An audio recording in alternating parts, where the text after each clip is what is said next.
Okay, बड़े ध्यान से सुनिए। फास्टिंग में परमेश्वर नहीं बदलता। कुछ लोगों को लगता है मैं फास्ट करूंगा तो परमेश्वर मेरे लिए कुछ करेगा। फास्टिंग आपके बदन को, आपके मन को प्रभु के अधीनता में लाने में मदद करती है। You should understand this. उपवास एक डिसिप्लिन है। क्या है? ये अनुशासन है। फोन बंद कर दो भैया, कोई भी फोन शुरू मत करना प्लीज। मैं कल भी देख रहा था, कुछ लोग मीटिंग नहीं सुन रहे थे, रिकॉर्ड कर रहे थे। ओके, ऐसे मत करिए, ऑलरेडी वो चल रही है, आप बाद में ले लो उनसे। बड़े ध्यान से सुनिए। उपवास में ऐसा नहीं है क्या परमेश्वर बदल जाएगा। हो सकता है उपवास में आपके लिए कुछ, उपवास हमेशा परमेश्वर के अधीन होने में मदद करता है। आप समझ पा रहे हैं? आई, मुंह खोलिए, बात करिए मुझसे। ओके, अगर आप नहीं खोलेंगे, आई प्रॉमिस यू, मैं 10 मिनट में मीटिंग पूरा कर दूंगा। चलेगा? नहीं चलेगा ना, तो बात करो। कहिए, उपवास मेरी मदद करता है। यीशु मसीह से पूछा गया, प्रभु आपके आने से पहले क्या होगा? प्रभु ने कहा, मेरे आने से पहले नूह के दिन वापस आएंगे। अब नूह के दिन क्या थे, इसे पढ़ने समझने के लिए नूह के दिन पढ़ने पड़ेंगे। नूह के दिनों में लोगों के अंदर खाने का पैशन था। बोलो पैशन, बोलो बाजू वाले को जुनून था। आज भी देखते हैं ये जुनून है। अगर किसी को पता चले यहां से 100 किलोमीटर दूर एक अच्छी होटल है, लोग जाते हैं। इसे कहते हैं जुनून, है ना? अच्छा खाना खाने के लिए 100 किलोमीटर दूर, 150 किलोमीटर दूर, 2 घंटा आने में, 2 घंटा जाने में, पूरा दिन खाने में गया। हाँ बिल्कुल। यीशु ने कहा, लास्ट के डेज किसके डेज हैं? नोहा के। लोग क्या करते थे? शादियां करते थे, ब्याह करते थे, घर में पौधे लगाते थे, और यीशु ने कहा वे लोग खाते और पीते थे। अब मुझे एक बात बताइए, ये दुनिया के लिए दिन है कि चर्च के लिए है? खाने पीने के? दुनिया के लिए है वो। उसने कहा जब दूल्हा साथ है तो बाराती उपवास नहीं करते। हम लोग बाराती हैं ना। यीशु मसीह कौन है? दूल्हा भी है और हम उसके बाराती भी हैं। हम बाराती।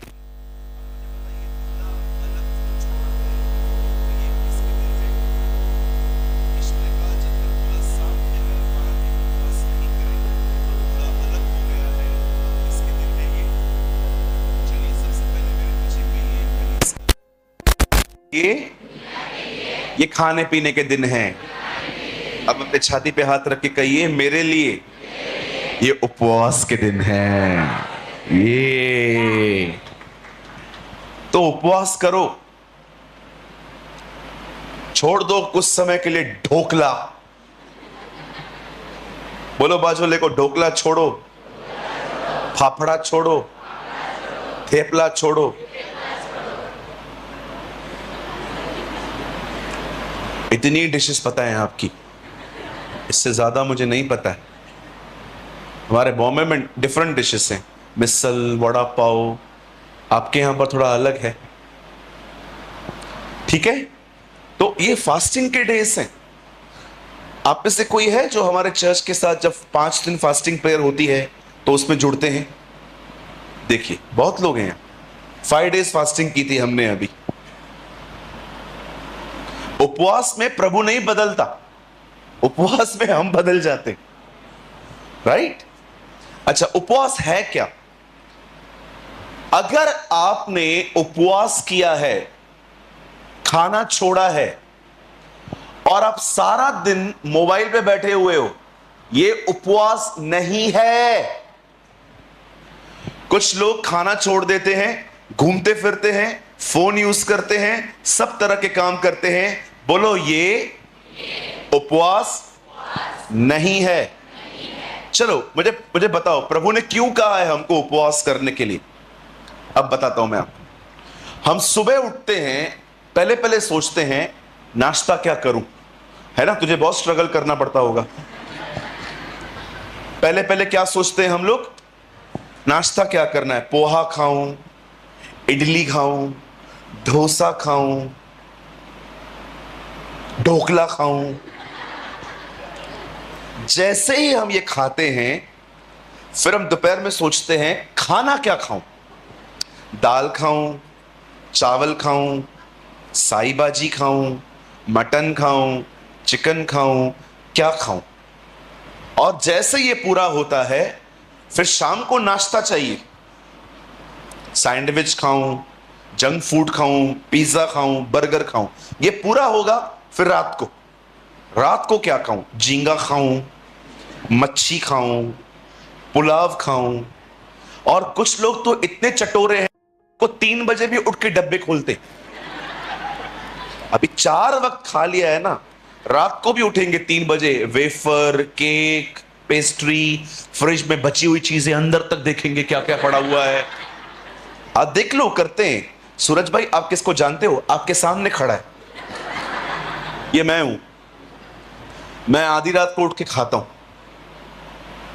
मैं अपना खाना थोड़ा 2 हिस्सों में खा लेता हूं। पहले तो मैं थोड़ा कम खा लेता हूं, क्योंकि मुझे पता है मुझे रात को भूख लगती है, क्योंकि मैं रात को स्टडी करता हूं बैठ के।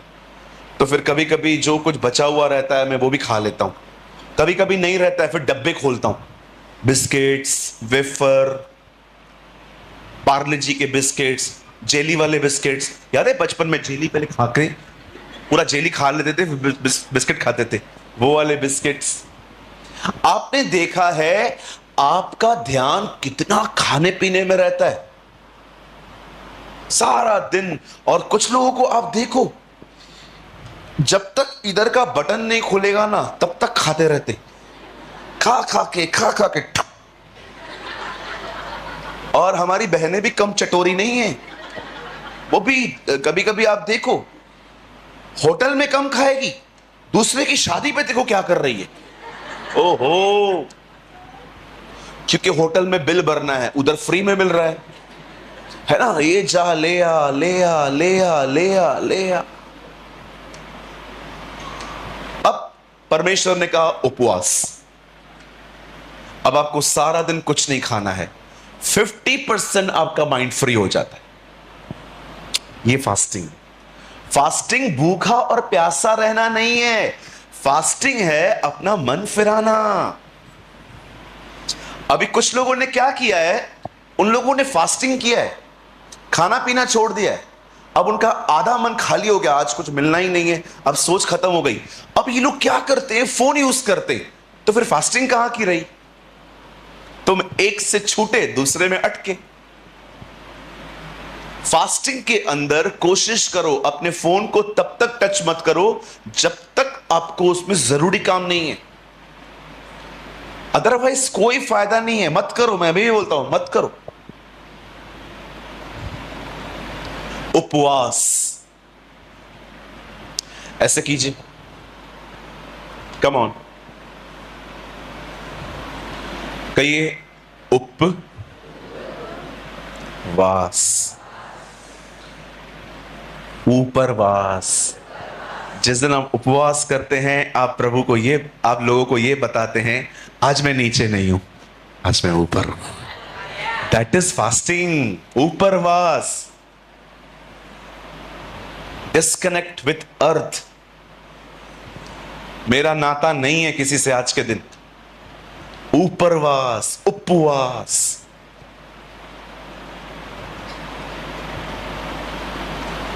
किसी ने पूछा मुझसे, हम उपवास में फल खा सकते? वेरी गुड, फल खा सकते हो, ग्रिल सैंडविच खा सकते हो, पिज्जा खा सकते हो, बिरयानी खा सकते हो, चलता है। फिर क्या हुआ? कुछ लोग हैं ना, वो समझ नहीं पाते हैं पर्पस ऑफ फास्टिंग। उन्हें लगता है बस भूखा हूं और फिर घूमते रहेंगे इधर उधर, उसके घर में बैठेंगे, उसके घर में बैठेंगे। ब्रदर, उपवास में परमेश्वर को समय दो। नहीं तो आपके उपवास किसी काम का नहीं है। ब्रदर, हम लोग नौकरी वाले हैं, हम कैसे उपवास करें? सुबह जल्दी उठो। आप 2 घंटा पहले अपनी नींद से लड़ नहीं सकते? एक परमेश्वर के जन ने कहा, जो व्यक्ति अलार्म बजने से पहले उठ जाए वो सच में सीरियस है। जो व्यक्ति अलार्म बजने से पहले ही उठ जाए, इट मींस वो सीरियस है। आप देखो, कभी कभी आपको जब नौकरी के इंटरव्यूज के लिए बुलाया जाता है, 8 बजे आपको पहुंचना है, आप 6 बजे अलार्म लगाते हो। आपने देखा, अलार्म से पहले आप उठ जाते हो। क्यों? क्योंकि आपने मन में डिसाइड किया है। फास्टिंग सिर्फ खाना छोड़ना नहीं है। फास्टिंग का मतलब है खुदा के साथ रहना। जिस दिन आप उपवास करते हैं, आप प्रभु को यह कहते हैं, प्रभु आज मेरे लिए यह भोजन इंपॉर्टेंट नहीं है, आज मेरे लिए वो भोजन इंपॉर्टेंट है जो तू देगा मुझे। That is fasting brother. Fasting करके, उपवास रख के आप यहां वहां घूम रहे हैं, फोन यूज कर रहे हैं, खुदा को टाइम नहीं दे रहे हैं। कहिए, इस उपवास से सिर्फ वजन कम होगा, उन्नति कुछ नहीं होगी। कुछ उपवास ऐसे होते हैं जिसमें सिर्फ वजन कम होगा, पेट अंदर होगा, लेकिन आपकी आत्मिक उन्नति नहीं होगी। आत्मिक उन्नति का मतलब आपके कैरेक्टर में चेंजेस नहीं आएंगे। मैं इस तरह के उपवास में बिलीव करता हूं। मुझे लगता है अगर मैं खाना छोड़ रहा हूं तो सिर्फ मुझे खाना नहीं, मुझे अपने फोन को भी थोड़ा साइड में रखना है। और अगर आप एक दिन के लिए फोन नहीं उठाओगे तो क्या भारत में 15,000 करोड़ का नुकसान होगा? बोलिए बोलिए। अगर आप एक दिन अपना फोन साइड में रखेंगे तो क्या होगा, मुझे बताओ। एक दिन ऑनलाइन नहीं आओगे तो क्या होगा? जिसको जरूरी काम है वो कॉल कर लेता है, याद रखना। वो आपके व्हाट्सएप मैसेज का वेट नहीं करता है। जिसको इमरजेंसी होगी वो आपको कॉल कर लेगा। हम एक दिन ऑनलाइन नहीं आ सकते, ये बंद नहीं कर सकते। Then what is the use of fasting? आप समझ पा रहे हैं? चलो मैं आपको एक टेस्टमनी बताता हूं, थोड़ा हैरान हो जाएंगे आप, लेकिन ये सच है। कहिए बाजू वाले को, ये बिल्कुल सच है।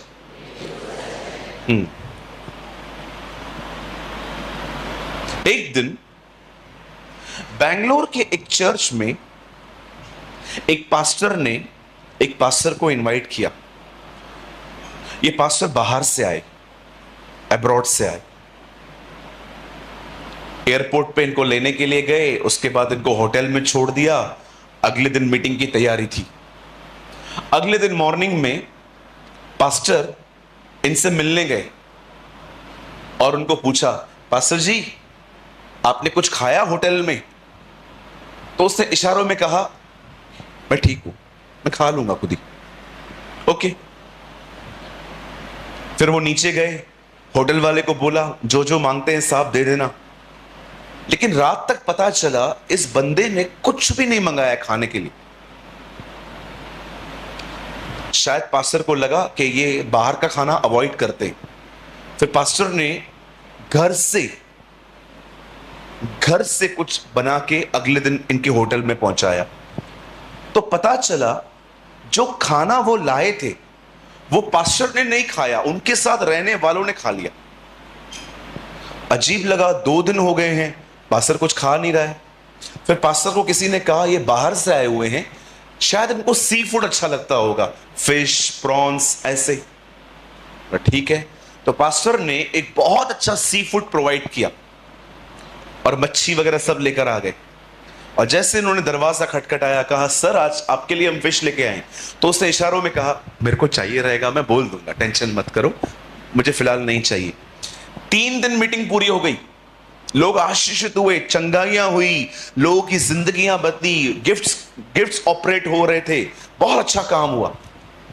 3 दिन के बाद जब पूरी टीम वापस जा रही थी, तब पास्टर ने उनके असिस्टेंट से क्वेश्चन पूछा, बोला 3 दिन से मैं इस भाई साहब के साथ हूं, 3 दिन से इन्होंने कुछ नहीं खाया, मैंने अपनी आंखों से देखा। यार ये चलता कैसे? जानते हो उसका सिस्टर ने क्या कहा? ब्रदर यहां रहेगा तो खाएगा ना, रहता ही वहां है। यू नो वो खाता ही bread butter juice, bread butter juice, bread butter juice.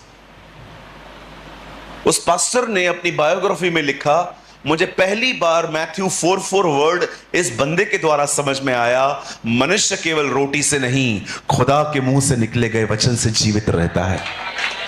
अब मैं आपको नहीं कह रहा हूं कि आप लिसन, जस्ट मैं आपको बता रहा हूं, आप मत करना। हर एक का बॉडी रेजिस्ट नहीं कर पाता है। ऐसा ना हो आप कहो आज से मैं 40 दिन खाना नहीं पीऊंगा, पास्टर जी अस्पताल में मिलने जाना पड़ेगा इनसे।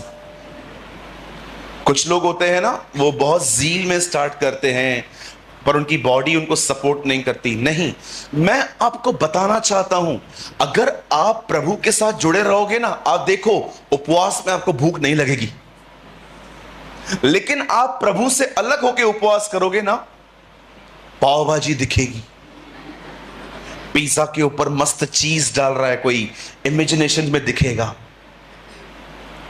और जैसे आप कोई अच्छी डिश देखेंगे, आप प्रभु को बोलेंगे, प्रभु तू अनुग्रहकारी, बड़ा दयालु, विलंब से क्रोध करने वाला, अति करुणामय परमेश्वर है, मैं खा रहा हूं, मुझे क्षमा कर।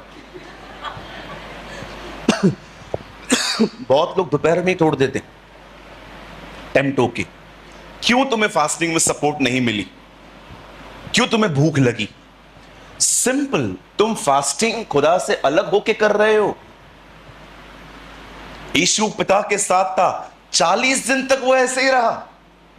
कभी आपने सोचा है, अगर आपको बहुत भूख लग रही है उपवास में, तो उपवास करोगे कैसे? ये भूख ही आपको सताएगी। मैंने कितने लोगों को देखा है, सिर्फ उपवास में टाइम देखते रहते हैं, यार जल्दी 7 बजे मैं खा लूं। क्या फायदा ऐसे उपवास का जिसपे भूख की वजह से आपका मन भटका हुआ है? इसीलिए कहता हूं, खुदा को समय दो, उसके साथ समय बिताओगे, वो तुम्हें सामर्थ देगा। और बाइबल बताती है, जो मुझे सामर्थ देता है, मैं उसमें सब कुछ कर सकता हूं, मैं उपवास भी कर सकता हूं। आमीन। परमेश्वर के साथ रहोगे ना, 40-40 दिन भूख नहीं लगेगी। समझ पा रहे हो? भूख किन्हें सताती है? कहिए, जो उपवास खुदा से अलग होके करते, और जिनके पेट बाहर आ रहे हैं, थोड़ी सी अपनी केयर करो। मोटापा बीमारी है, याद रखना, मोटापा बीमारी है। अगर आप मोटे हो रहे हो तो थोड़ा खाने पे कंट्रोल करो, आगे चल के आपके साइज के कपड़े भी नहीं मिलेंगे, ढूंढने पड़ेंगे, मोची से सिलवाने पड़ेंगे। हाँ, हमारा लड़का सिलवाता है। कुछ लोग हैं ना, इतना खाने से प्यार है उनको, अपनी सेहत तक नहीं देखते। ये दबा दबा के बिरयानी फ्री, क्या ये फ्री में है? इसका मतलब ये थोड़ी है, पेट तो आपका है ना। खाते जाएंगे ये चावल का पहाड़, ये दाल, खाते खाते बोलेंगे और लिख के आ, अरे ये तो दाल चटोरे अंदर, और लिख के आ। पहले चावल, फिर रोटियां, फिर मीठा, फिर खट्टा, फिर मिठाई चाहिए। जब तक पेट अंदर से नहीं बोलता है ना कि अभी छोड़, मैं फटने वाला हूं, तब तक खाते रहते हैं। कहो बाजू वाले को, कम खाना है। कुछ लोग कहते हैं बहुत खाओ अच्छा जियोगे। मैं आपको सच कहता हूं, आप कम खाओ, यू विल फील हेल्दी। आप कम खा के देखो, आप हेल्दी फील करोगे। जो सोए हैं कहेंगे जय मसीह की।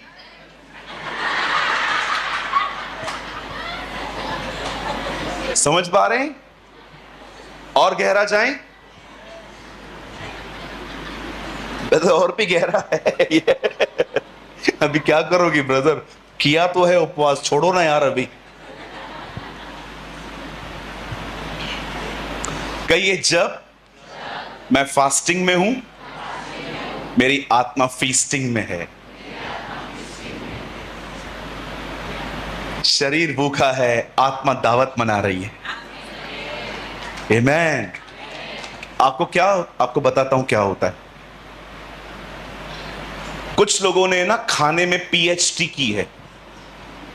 बोलिए पीएचडी। आपके हर चर्च में ना एक ऐसा बंदा होता है जिसको शहर का चप्पा चप्पा पता रहता है कि इधर क्या मिलता है। उसको बोलो खाली मोमोज खाने, चलो मैं लेके चलता हूं, चलो मैं लेके चलता हूं। अरे यार मेरे को ना दाल बाटी खानी है, दाल बाटी खानी है, मेरे को बोलने का था, मेरे को बोलने का था। अरे यार मेरे को मटन खाना है, मटन। अरे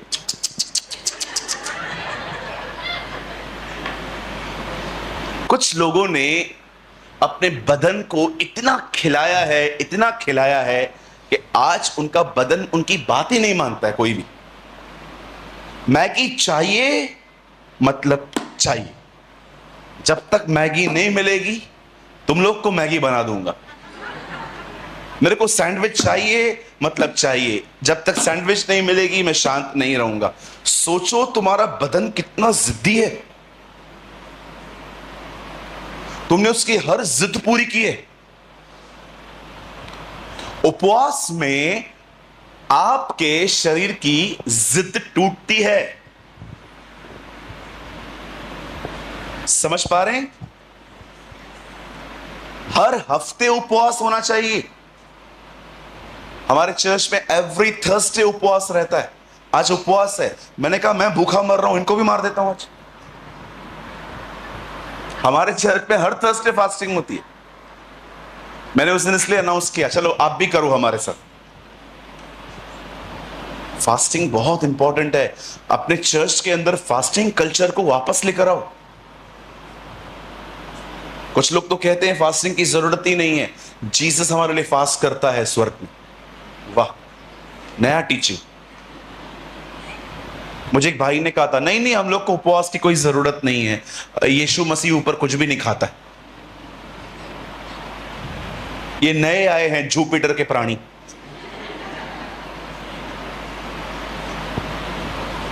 जिस दिन आपका जॉब भी है ना, थोड़ा सुबह जल्दी उठो, प्रभु को समय देके फिर काम पे जाओ। और फोन फास्टिंग में तब तक कुछ मत करो जब तक इंस्टाग्राम फेसबुक, थोड़ा साइड हो जाओ इनसे। गो टू गॉड, उसको सुनो, उसको पुकारो। प्रभु से कहो, प्रभु देख दरवाजा बंद है आज। तेरे कलाम में लिखा है ना, एलीशा ने कहा दरवाजे बंद कर और तेल को बर्तनों में उंडेल। प्रभु देख दरवाजा बंद है, बर्तन यहां है, अपने तेल को उंडेल। Please lord help me. याद रखिए ये प्रिंसिपल है, तेल हमेशा बंद दरवाजों के पीछे बहता है। कहिए खुदा से, खुदा मैंने दरवाजा बंद किया है, मैं तेरे साथ हूं आज। देख मैं तेरा बर्तन हूं, मुझ में तेल को उंडेल। pour out your holy spirit। कहिए तेल बंद दरवाजों के पीछे बहता है। आमेन, आमेन। सो मेरे भाइयों मेरी बहनों, मैं यहां पर खत्म कर रहा हूं। फास्टिंग को समझो। फास्टिंग भूखा और प्यासा रहना सिर्फ नहीं है। फास्टिंग का मतलब है खुदा से एक हो जाना, खुदा को समय देना, परमेश्वर के करीब जाना। खाने से मन हटा के किसी और बात में मन लगा दिया, कोई बेनिफिट नहीं है, सिर्फ वेट लॉस होगा। आप अपने आप को मूर्ख बनाओगे। मैंने फास्टिंग की बट आपकी स्पिरिचुअल ग्रोथ कुछ नहीं होने वाली है उसमें। ओके, आप समझे? मुझे लगा एटलीस्ट जो हम कर रहे हैं उसको सोच समझ के करें, ऐसे ही नहीं बस पास्टर प्रेमानी ने बोल दिया फास्टिंग करनी है चलो हमने भी कर ली। नो, आपको पता होना चाहिए। कुछ लोग 25-25 बार hallelujah hallelujah hallelujah hallelujah hallelujah hallelujah hallelujah hallelujah hallelujah hallelujah hallelujah बोलते रहते हैं, मीनिंगलेस। धन्यवाद धन्यवाद धन्यवाद धन्यवाद धन्यवाद धन्यवाद धन्यवाद। प्रभु ऊपर से पूछता है क्यों क्यों क्यों क्यों क्यों, ऐसे ही ऐसे ही ऐसे ही ऐसे ही ऐसे ही ऐसे ही ऐसे ही। अरे जो करते हो उसको सोच समझ के करो, ऐसे ही मत करो बस वो करता है इसलिए मैं भी करता हूं। मैं लोगों की दुआ भी बरोबर से सुनता हूं, ये बोल क्या रहे हैं। आपने देखा होगा बहुत लोग दुआ नहीं सुनते, पास्टर करता है तो आमीन बोलेंगे लास्ट में, हाँ आमीन धन्यवाद प्रार्थना पूरा हुआ, लिसन। लेकिन बहुत लोग प्रार्थना सुनते भी नहीं है। एक दिन मैं किसी की प्रार्थना सुन रहा था, उन्होंने ऐसे प्रार्थना की, एक औरत थी, एक बहन थी हमारी, वो दुआ कर रही थी, प्रभु आप महान हैं, आप दयालु हैं, हम कीड़ों पर दया करो। मेरी आंखें खुल गई, I am not agree with you, हम कीड़ों पे दया करो। मैं कीड़े कहां से हो गए हम लोग। मीटिंग पूरी हो गई, मैंने उनको बोला दीदी इधर तो आओ। हाँ भैया, कीड़ा किसको बोला? क्यों भैया, वचन में लिखा है ना, हे कीड़े सरीखे याकूब। मैंने कहा ये तो पुराने नियम में है। जो लोग बाहर बैठे हैं ध्यान दीजिएगा सामने, ओके? आप मीटिंग सुनने के लिए आए हैं, ध्यान दीजिएगा थोड़ा सा। मैंने बोला ये कीड़े किधर लिखा है? बोला ये हबक्कू में लिखा है, हे कीड़े सरीखे याकूब। ये तो पुराने नियम में है ना, नए नियम में खुदा ने हमें धर्मी कहा है। उसने कहा है हम याजक हैं, हम उसके लहू से खरीदे गए लोग हैं, हम उसकी लेपा लपक की संतान हैं। आपको ये सब याद नहीं है? कुछ लोग होते हैं ना, सिर्फ और सिर्फ मीनिंगलेस रिपीटेशन करते रहते हैं। कहिए मीनिंगलेस। 25-25 बार hallelujah hallelujah hallelujah hallelujah hallelujah hallelujah hallelujah hallelujah hallelujah hallelujah 25 बार हो गया। धन्यवाद धन्यवाद धन्यवाद धन्यवाद धन्यवाद। परमेश्वर 2 मिनट देखता रहता है। स्वर्गदूत बोलता होगा प्रभु क्या कर रहा है, रुक जाओ 50 बार बोल दे फिर तेरे से बात करता हूं। रुक जाए 50 बार बोल दे फिर तुम लोगों से बात करता हूं। ये लगा पड़ा है धन्यवाद धन्यवाद धन्यवाद धन्यवाद धन्यवाद धन्यवाद। कुछ मीनिंग नहीं है, सिर्फ बस बोलते रहना है।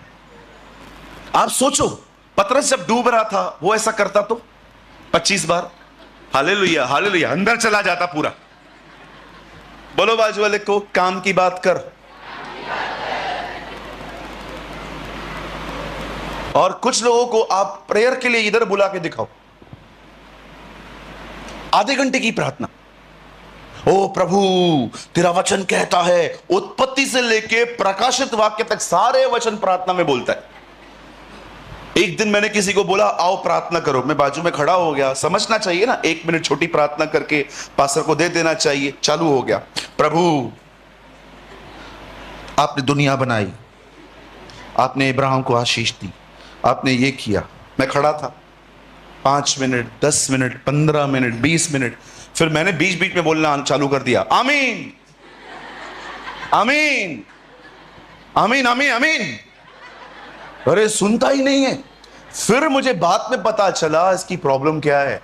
इसका पास्टर है ना, इसको प्रचार करने देता ही नहीं है, तो ये क्या करता है ना, प्रार्थना में ही प्रचार कर लेता है। That is his problem.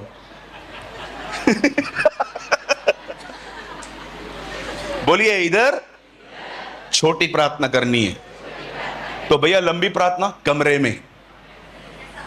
आमीन। करो ना, कितना प्रार्थना करना है कमरे में, करो ना, 8 घंटे बैठो, रिकॉर्ड तोड़ो, हमारा भी चलेगा। इधर कभी भी आते हो ना, क्योंकि क्या होता है हम लोग कमरे में प्रार्थना क्यों नहीं करते, क्योंकि वहां पर कोई है नहीं, लेकिन इधर कोई देख रहा है इसलिए चालू हो जाते हैं हम लोग। सब देख रहे हो, कोई यंग भाई होगा ना, कोई लड़की वहां बैठी रहेगी, कोई लड़की आपको ये सोचेगी काश यही मेरा पति हो जाए, मस्त स्टेज पे खड़ी हो जाऊंगी इसके साथ। होता है ना। एक बार खाने के लिए हम लोग, किसने हमको नूडल्स दी खाने के लिए, एक भाई को मैंने बोला प्रार्थना कर, प्रभु आप महान हैं, आप दयालु हैं, आप अनुग्रहकारी हैं। मैंने बोला ब्रदर हम जानते हैं, खाने के लिए प्रार्थना करोगे। ओ प्रभु धन्यवाद धन्यवाद धन्यवाद धन्यवाद धन्यवाद। खाना ही ठंडा हो गया। 10 मिनट प्रार्थना की, लंबी प्रार्थना खाने के लिए। बाइबल बताती है धन्यवाद के साथ खाओ। अगली बार जब वो भाई मेरे साथ आया, सामने खाना पड़ा था, मैंने उसको बोला मैं कर लूंगा। पिता मैं धन्यवाद करता हूं इस भोजन के लिए जो आपने मुझे दिया। बहुत से लोग हैं खुदा जिनको आज नहीं मिल पाया है, खुदा तो उन्हें भी दे दे। Bless us Lord, bless this family जिन्होंने हमारे लिए परिश्रम किया, यीशु के नाम में आमीन। हो गई प्रार्थना? नहीं प्रभु, पता नहीं प्रार्थना कर रहा है, अन्य भाषा में प्रार्थना कर रहा है। और एक चीज और मैं क्लियर कर देता हूं आज, कहिए अन्य भाषा बोलना है। कुछ झूठे लोग हैं हमारे मुंबई से ऐसा प्रचार करते हैं, अन्य भाषा कुछ भी नहीं है। तो अन्य भाषा नहीं है तो अनुवाद की, अगर अन्य भाषा नहीं है ना, कहते हैं अन्य भाषा है ही नहीं। अगर अन्य भाषा नहीं है तो फिर 9 वरदानों में अन्य भाषा का अनुवाद क्यों आया? मत सुना करो ऐसों को, कंफ्यूज कर देंगे आपको। हमारे चर्च में भी कुछ लोग कंफ्यूज हो गए, उन्होंने अन्य भाषा बोलना ही बंद कर दिया। नाम जानता हूं मैं उनके। बोला पास्टर नहीं, अन्य भाषा बोलने से कुछ नहीं होता। Who told you? This man of God, he is not a man of God. Bombay में है ना, एक याद रखना, ये बॉम्बे का एक रूल है, पब्लिक सिटी कैसे भी आए, चाहे नेगेटिव वे से या पॉजिटिव वे से, public city is a public city. दूर रहो इन लोगों से, मूर्ख लोग हैं, बिल्कुल कुछ नहीं जानते। कभी बोलते हैं कि अन्य भाषा मत बोलो, कभी आपको याद रखना, कुछ लोग ऐसे हैं, इन सेवकाइयों से वही लोग जुड़ते हैं जो अपने पास्टरों से नाराज है, और कोई नहीं जाता इनके पास। जिसको अपना पास्टर पसंद नहीं है ना, वही लोग इन लोगों से जुड़ते हैं। दूर रहो, कहिए बाजू वाले को दूर रहो। Do you know Kenneth E Hagin? Go to Christian book shop, उनको बोलो मुझे केनेथ ई हैगिन की सीरीज चाहिए। अभी मैंने हिंदी में पूरी सेट मंगाया उनका। आप जानते हो, जब केनेथ ई हैगिन अन्य भाषा में बोलना स्टार्ट करते थे, अंधी आंखें खुल जाती थी, बीमार चंगे होते थे, लोग पहिएदार कुर्सियों से उठ के उनके पास आते थे। अब आप बोलोगे ब्रदर क्यों मना किया जाता है? पहली सेंचुरी में भी मना किया जाता था, इसलिए तो पौल ने कुरिन्थियों को लिखा जो अन्य भाषा में बोलना चाहता है उन्हें रोको मत। पढ़ा है आपने?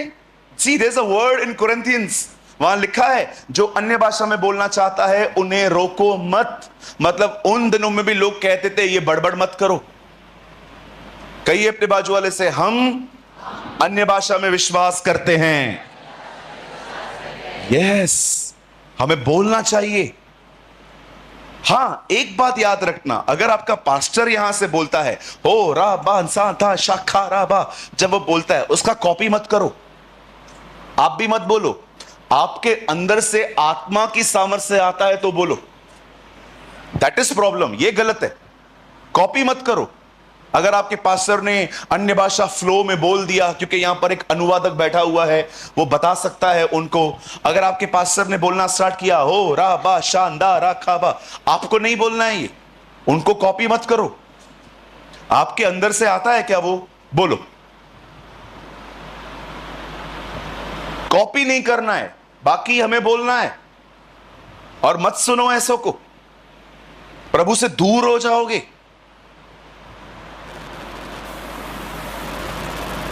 एग्री? सहमत हैं आप उससे? यस, दूर रहिए इन लोगों में। और झूठे कल्ट्स में कोई फर्क नहीं है, कुछ भी बोलते रहते, कुछ भी। बिलीवर को बिलीवर से प्रार्थना नहीं करवानी चाहिए। अरे ये कहां लिखा है? तीमुथियुस में पौल कहता है सबके लिए प्रार्थना करो। अधिकारियों के लिए प्रार्थना करो, पुलिस के लिए प्रार्थना करो, आर्मी के लिए प्रार्थना करो, नेवी के लिए प्रार्थना करो, गवर्नमेंट के लिए प्रार्थना करो। हमको अनबिलीवर के लिए प्रार्थना करने के लिए खुदा इंकरेज करता है, बिलीवर के लिए नहीं करेंगे। कहिए बाजू वाले से, दूर रहो इनसे। हाँ, some are very foolish। और मैं आपको एक चीज और कहता हूं, जो लोग इनसे जुड़े हुए हैं ना, उनसे भी दूर रहो। कभी कभी लोग है ना, अपने मत में लेके आने के लिए बहुत कुछ करते हैं। अन्य भाषा पता है क्या है? ये एक मीठी और खूबसूरत भाषा है दुल्हन और दूल्हे के बीच में। That is tongues. आप कैसे हस्बैंड वाइफ अंदर जाते हो, कमरे में दरवाजा बंद करके बात करते हो ना, ताकि आपके घर के लोग न सुने, वैसे ही है ये। ओ परमेश्वर, दूल्हे और दुल्हन के बीच की भाषा है ये। It's a sweet language of God. आपको पता है, जब आप उसको बोलना स्टार्ट करोगे ना, रियल आपके अंदर आनंद आएगा, शांति आएगी आपके अंदर बंधन टूटेंगे। That's very important. ओके, तो हमने दो चीजें क्लियर की। पहली क्या क्लियर की हमने? हाँ, फास्टिंग कैसे करनी है। फोन दो, कोई भी दे दो अपना। बोलिए फास्टिंग में, निकालो फोन निकालो।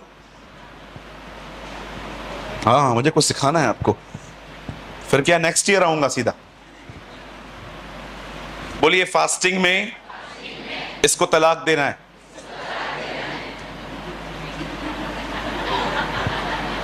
बोलो ये आधा संसार है, आधा संसार बाहर है। बज रहा है तेरा संसार।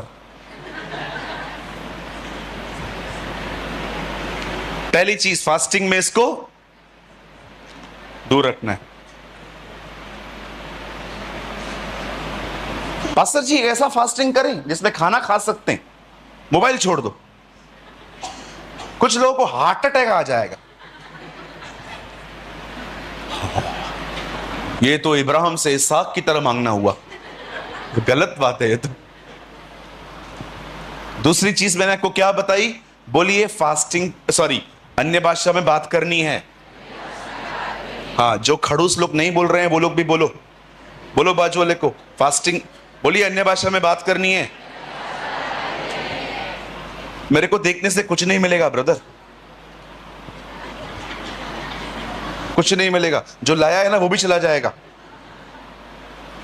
अब तीसरी एक और चीज मैं आपको समझा देता हूं, ये फॉलो करिए।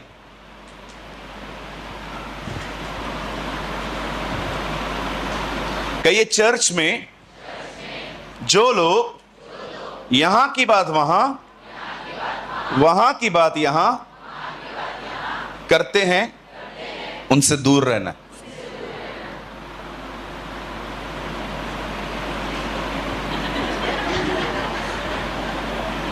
बिल्कुल। कुछ लोग है ना, चेले नहीं है, बोलो चमचे हैं। सब कुछ बताएंगे उसको, अरे तेरे लिए ऐसा बोल रहा था, अरे तेरे लिए ऐसा बोल रहा था। इनसे दूर रहो जब तक इनको पछतावा ना हो।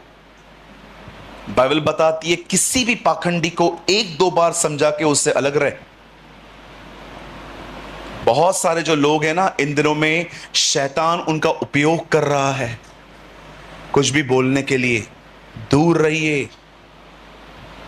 ये बहुत जरूरी है। चलिए, आप सब तैयार हैं वचन के लिए? 8-10 लोग तैयार हैं। धन्यवाद यीशु। चलिए मैं आपको बताऊं, मैं आज आपको सारा दिन क्या सिखाने वाला हूं, जानना चाहेंगे?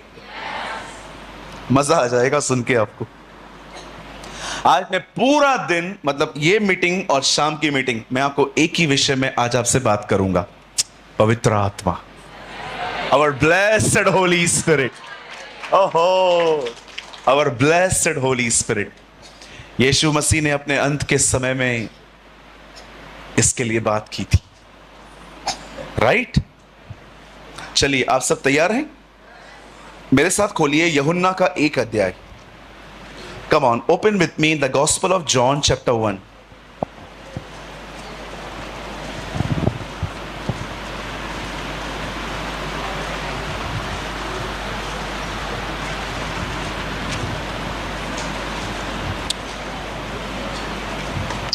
Thank you Lord for being with us. Thank you Jesus. धन्यवाद यीशु।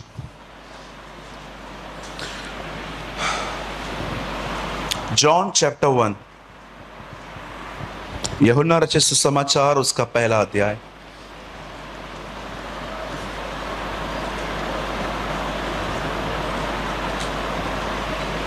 आइए 1 मिनट आंखें बंद करेंगे। Lord I pray, forgive me Lord, forgive every wrongdoings and wash me by the blood of Jesus। और होने दे खुदा आज लोग इस वचन को समझ पाएं, हमारी मदद कर यीशु के नाम में, आमेन आमेन। थोड़ा सा आवाज बढ़ाइएगा, थोड़ा सा, मैं माइक थोड़ा नीचे रखूंगा और मैं आपके लिए पढ़ रहा हूं 146। नतनएल ने उससे कहा, क्या कोई अच्छी वस्तु भी नासरत से निकल सकती है? फिलिपुस ने उससे कहा, चलकर देख ले। आइए, मैं चाहता हूं आप सब सामने देखिए, सुनिए।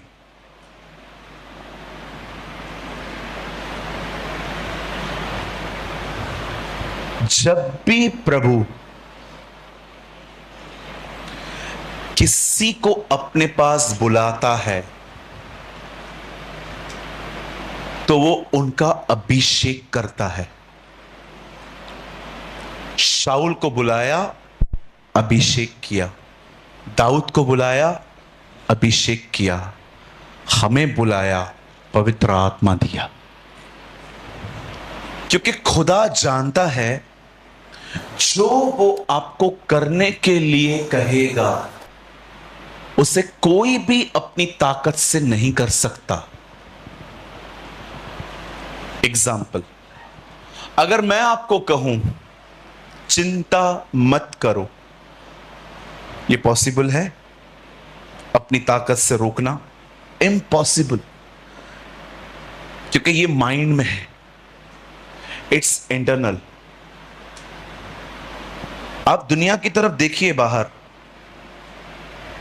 बहुत सारे लोग योगा करते हैं, बहुत सारे लोग एक्सरसाइज करते हैं, वॉक करते हैं, और कुछ लोग तो ऐसे हैं जिन्होंने बचपन से शादी नहीं की है, आज तक नहीं की है। वो बहुत सारी चीजों को रोक के बैठे हैं। बट आपको पता है, कुछ चीजें ऐसी हैं जिनको बाहरी तौर से रोका जाता है, लेकिन अगर खुदा आपको कहे कि आपको मन में भी नहीं करना है, how it's possible? Impossible standard है ये। जब परमेश्वर आपको बुलाता है, आप याद रखिएगा, परमेश्वर सदैव आपको उस काम करने के लिए ताकत देता है, सामर्थ देता है। बाइबल में लिखा है, शत्रुओं से प्रेम करो। आपको मैं सच कहता हूं, मुझे अपनों से भी प्यार करने में तकलीफ होती है। चर्च के अंदर भी सबसे प्यार नहीं हो पाता। कभी कभी कुछ लोग ऐसे होते हैं, उनका स्वभाव बहुत डिफरेंट होता है, और प्रभु ने क्या कहा है? शत्रुओं से कैसे करूं प्रभु? मैं तो चर्च वालों से नहीं कर पाता बरोबर। मैं तो, अरे चर्च वालों को छोड़ो, घर वालों से भी नहीं कर पाते कभी कभी हम लोग। कितनी बहनें हैं मुझे बताइए अपनी सास से प्यार करती हैं?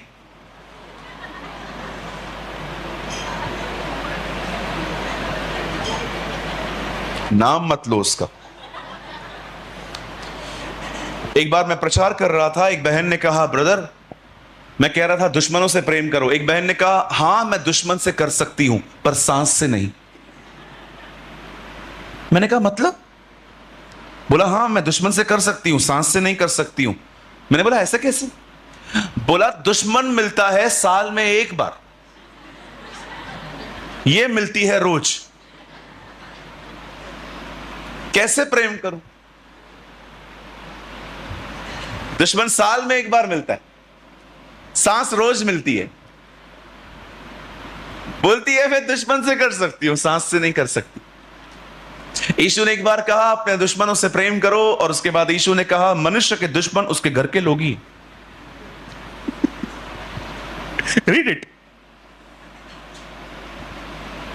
खुदा किसी को भी जब कुछ कहता है करो, तो वो सिर्फ आज्ञा नहीं देता है, वो उसे पूरा करने की ताकत भी देता है।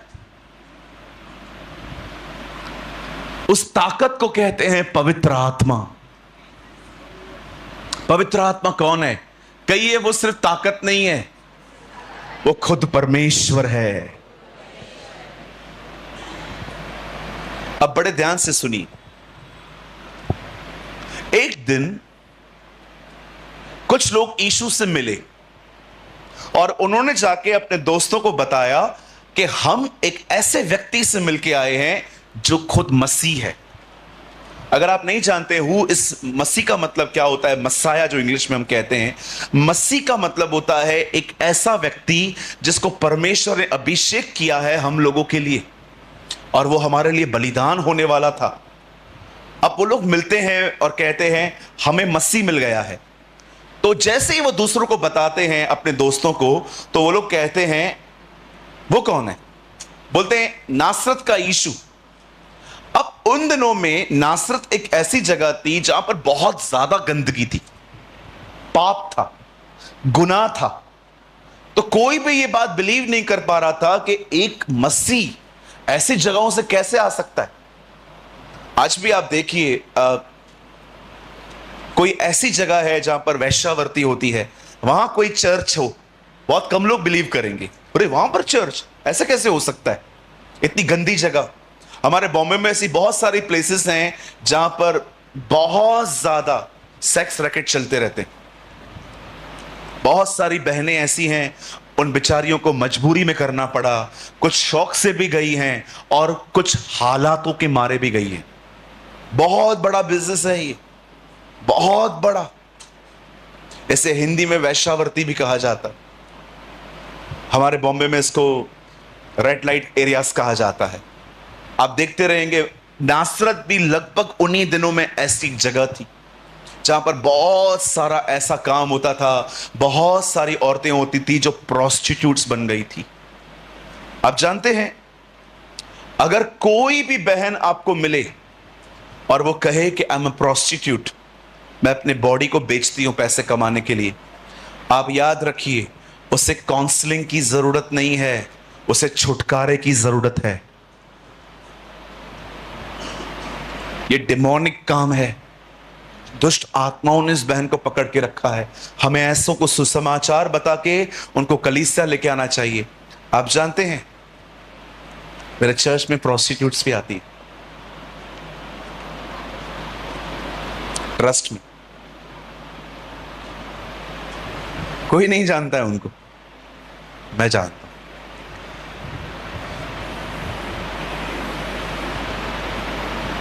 एक बार मेरे एक दोस्त हैं, उन्होंने मुझे एक वीडियो बना के भेजा। उस वीडियो में एक छोटी सी गली थी और वहां पर एक मंजिल थी, वहां पर सेकंड फ्लोर पे एक टीवी चल रही थी। उस टीवी में मेरा वीडियो चल रहा था। उन्होंने वो रिकॉर्ड करके मुझे भेजा और सारे 17-18 बहनें वो उसको देख रही थी। तो उन्होंने मुझे बोला, सूरज भाई आपको पता है ये लड़कियां कौन है? मैं कौन है? बोलता है ये किसी समय पे वैश्याएं थी, इन्होंने मन फिराया है। लेकिन अब बात ये है, ये लोग बाहर नहीं जा पाते हैं, इन्होंने सब बंद कर दिया है। तो मेरा वो दोस्त मुझे बता रहा था, एक बहन आराधना करती है, प्रेयर करती है, उसके बाद टीवी पे आपका वचन लगा के सुन लेते हैं लोग। वो सेव्ड हुई हैं। अगर आपको लगता है कि ब्रदर ये समाज कैसा है, आप देखिए यीशु मसीह इनके बीच में सेवकाई करता था। वो वैश्याओं के साथ उठता, खाता, पीता था, इसीलिए उसका एक नाम पड़ गया, पापियों का मित्र। सब लोग एक दूसरे को बोलते थे, अरे he is a friend of Sinners. आज जिस समाज में यीशु मसीह काम करते थे, उस समाज के लोगों को हमारे कलीसिया में देखना भी हमें पसंद नहीं है। बहुत सारे लोग, अगर एक बहन यहां पर आ जाए तो सब उसे किनारा बनाते हैं। नहीं, ऐसा मत करिए, वो मन फिरा के आइए। हमें अपनी कलीसिया में हर एक का स्वागत करना चाहिए। किस वास्ते? क्योंकि वो पश्चाताप करने आए। मैं आपको सच कहता हूं, अगर मेरे चर्च में गे आना चाहता है ना, वेलकम है। लेस्बियन आना चाहती है, वेलकम है। खोजे आना चाहते हैं, आ सकते हैं। किस वास्ते? पश्चाताप करने। और अगर उनको छोड़ो, अगर यहां पर कोई मसीह बैठा है, वो कहता है मुझे पश्चाताप नहीं करना, इस कलीसिया में तुम्हारा भी स्वागत नहीं है। फिर तो यीशु ने क्या कहा? मैं धर्मियों के लिए नहीं, पापियों के लिए। आराम से पढ़ा है आपने? आराम से पढ़ो। धर्मियों के लिए नहीं, पापियों को मन फिराने के लिए बुलाने आया हूं। वो क्यों आया है? ताकि पापी पश्चाताप करे।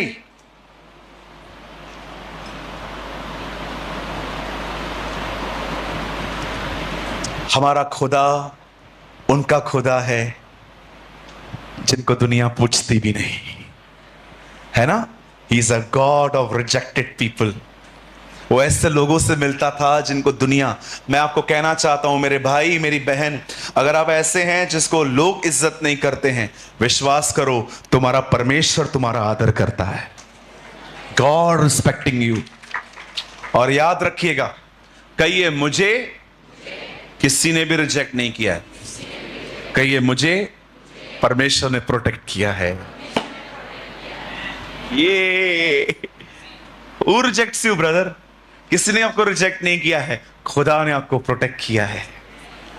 कभी कभी इंसान आपको जब नाम बोलते हैं ना नहीं, तो याद रखना कभी कभी खुदा होता है जो आपको बचाता है इन लोगों से। ये मत सोचना हर व्यक्ति अपनी मर्जी से आपकी जिंदगी से दूर जाता है। कुछ कुछ लोगों को परमेश्वर खींच लेता है ताकि आप सही हाथों में पड़ो। आमेन। सो जिसको जाना है, बोलो बाजू वाले को, जाना है जा। Don't feel insecure. जो लोग मेरे साथ आए, घर जाना है जाओ, मैं खुद ही आऊंगा पीछे। कोई नहीं जाएगा, मुझे पता है। लोगों के ना हाथ पैर जोड़ना बंद कर दो। ओ मेरा कोई नहीं है, आप भी छोड़ के चले गए तो मेरा क्या होगा। आप इतने कमजोर हो। जिसको जाना है जाने दो। अंकल दिनकरन हमेशा कहते थे जिसको जाना है जाने दो, जो तुम्हारा है तुम्हारे पास लौट आएगा। यस, जिसको जाना है जाने दो। तुम्हारे चर्च के सामने कोई चर्च खोल के बैठा रहे ना, तो भी टेंशन मत करना। कभी कभी होता है लोग मस्त सीख के, पास्टर से सीख के बिल्कुल पास्टर के सामने चर्च खोल देते हैं, और जैसे विश्वासी यहां से गुजरेंगे, क्या कहां जा रहा है?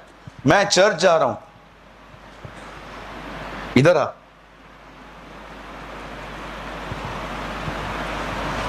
कुछ लोग हैं ना, पकड़ के रखते हैं लोगों को। ये मेरी भेड़ है, भेड़ बैठी है।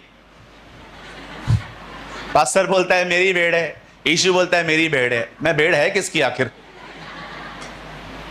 ये मेरी भेड़े, मेरी भेड़े बोलना बंद कर दो। कहो सब भेड़ एक प्रभु की हैं। हाँ। एक दिन एक पास्टर के चर्च के कुछ लोग मेरे चर्च में वचन सुनने के लिए आ गए। उसके बाद उन्होंने वहां जाना ही बंद कर दिया। उनको लगा कि यहां पर ज्यादा मिल रहा है। यह बात सच थी। पास्टर का कॉल आया, मेरा व्यक्ति तेरे पास आया। मैंने बोला मैंने क्या किया? ऐसा कैसे, ऐसा कैसे, ऐसा कैसे? सुनिए, यहां देखिए, आपने एक बात देखी है, ये सिर्फ भारत में होता है और कहीं भी नहीं। अब हमारे भारत में है ना, एक काम करके देखो, कंस्ट्रक्शन चालू करो, बिल्डिंग बनाओ, घर बनाओ और ईंटें मंगाओ, ईंटें। आप देखो, अगर आपने उन ईंटों को लगाना शुरू नहीं किया ना, दिन ब दिन वो ईंटें खुद ब खुद कम होती जाती। Have you noticed?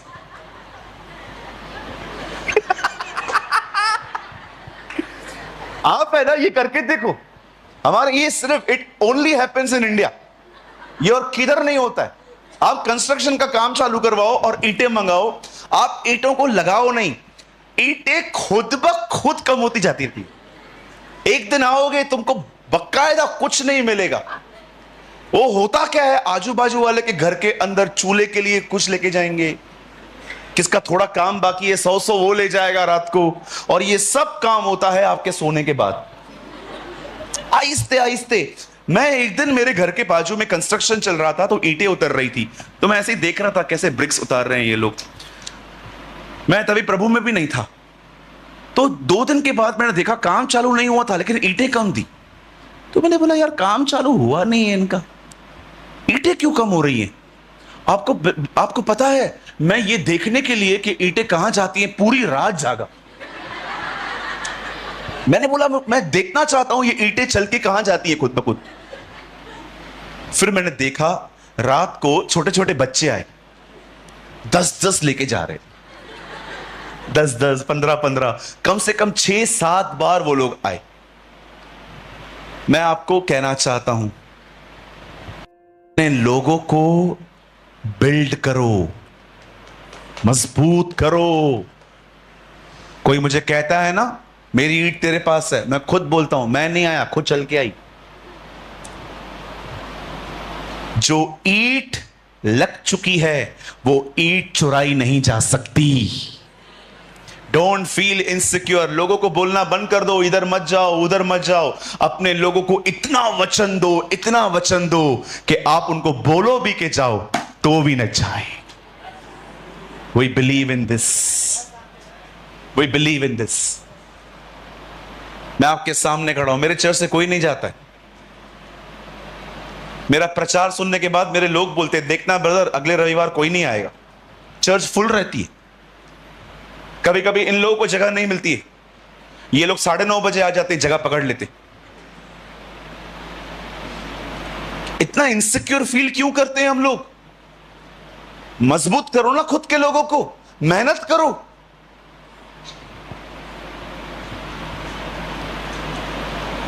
कई ईंटों को लगाना है, चलो अभी यहां से ईंट निकाल के दिखाओ, निकाल के दिखाओ। अभी क्यों नहीं निकलेगी? बिल्ड हो गई, वो चली गई। आज पास्टर मैकविन मुझसे पूछ रहे थे ब्रदर कुछ सेवकाई के लिए एडवाइस दो। मैं उनको एक ही बात कह रहा था, ब्रदर याद रखना चर्च आप कभी नहीं बढ़ा सकते, चर्च के लोग ही बढ़ाते हैं। जब 2 लोग आते हैं वो वचन को सुनते हैं, उन्हें अच्छा लगता है, वो किसी 2 को बताते हैं ब्रदर हम लोग वहां पर गए, हमने आशीष पाई। एक पास्टर को बाहर ज्यादा नहीं घूमना है, उसको अपने चर्च के अंदर सामर्थी वचन देना है। आपका काम शेफर्ड का है, एवेंजलिस्ट का नहीं है। एवेंजलिस्ट बाहर जाता है गॉस्पेल बताने के लिए। प्रभु ने अपनी कलीसिया में हर तरह के लोग रखे हैं, शिक्षक रखे हैं, टीचर्स रखे हैं, सुसमाचार प्रचारक रखे हैं, उपदेशक रखे हैं, बाइबल बताती है उसे भविष्यवक्ता रखे हैं। आपका जो काम है वो करो। आप जानते हैं नासरत ऐसी जगह थी, बाइबल बताती है वहां पर गंदगी थी, और यीशु मसीह पैदा बैतलहम में हुआ, आप पढ़ के देखिए, लेकिन उसका पालन पोषण नासरत में हुआ था।